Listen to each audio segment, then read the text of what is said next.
नमस्कार मंडळी, मी तुमचा लाडका मित्र भरत विजय चव्हाण आणि मी तुम्हा सर्वांचं माझ्या यूट्यूब चॅनलमध्ये स्वागत करत आहे. म्हणजे डिअर लव्ह नावाचा नवीन फ्रेश मराठी सिनेमा येत्या 24 मे 2024ला आपल्या भेटीला येणार आहे आपल्या जवळच्या चित्रपटगृहात. फ्रेश यासाठी बोलतोय कारण सगळे फ्रेश कलाकार आहेत. त्यांचं नाव आहे अमरनाथ खराडे, किरण ढाणे, यशोधन गडकरी, अभिषेक उल्हास, राहुल जगताप, लक्ष्मी विभूते, मेघना, वैशाली खरे, ओमकार राजपूत. आता आजकाल मला मराठी सिनेमांचं एक कौतुक वाटतंय की लोकेशन्स आणि जे म्युझिक असतं, मध्यंतरी एक असा काळ आला होता जेव्हा फक्त अजय अतुल यांचंच म्युझिक गाजायचं, बाकी असं काही म्युझिक फारसं लक्षात राहायचं नाही.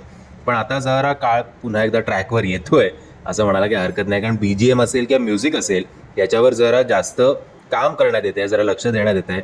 आता या सिनेमाचा टीजर आपल्या भेटीला आलेला आहे. टीजरमधनं ही फक्त एक लव्ह स्टोरी वाटते आहे. आत्ता तरी बाबा असं काही गरीब घरातला मुलगा, श्रीमंत बापाची मुलगी किंवा आंतरजातीय किंवा लग्नाला विरोध किंवा या दोघांमधली भांडणं किंवा ॲक्शन सीन्स असं काहीही दिसत नाही आहे. एक टीनेज लव्ह स्टोरी या टीजरच्या रूपात तरी आपल्या भेटीला आली आहे.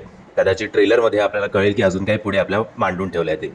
कोकणातली लव्ह स्टोरी असल्यामुळे ऑब्व्हियसली लोकेशन्स तर उत्तम आहेतच.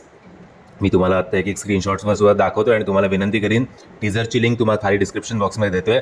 हा टीजर आवर्जून बघा. आणि त्याचबरोबर या टीजरच्या सेकंड हाफमध्ये जे एक गाणं वाजतं ना, ते गाणं लक्षात राहतं आणि असं वाटतं की या गाण्याचं फुल व्हर्जन जे आहे ते लवकरात लवकर आपल्याकडे येवो.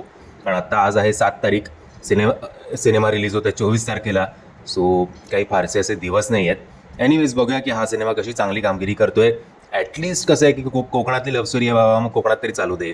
सातारा, कोल्हापूर यातली जर लव्ह स्टोरी असेल तर तिकडे तरी चालू दे. तरी काही ना काहीतरी एक थोडंफार प्रॉफिट हे सिनेमे कमवू शकतील. हे जे सिनेमे आहेत ते संपूर्ण महाराष्ट्रभर आत्ता तरी चालणार नाहीत, कारण एकतर चेहरे नवीन आहेत आणि त्यातून काही प्रमोशन नाही आहे. एक 10-1 दिवसात असं काही प्रमोशन होत नाही फारसं.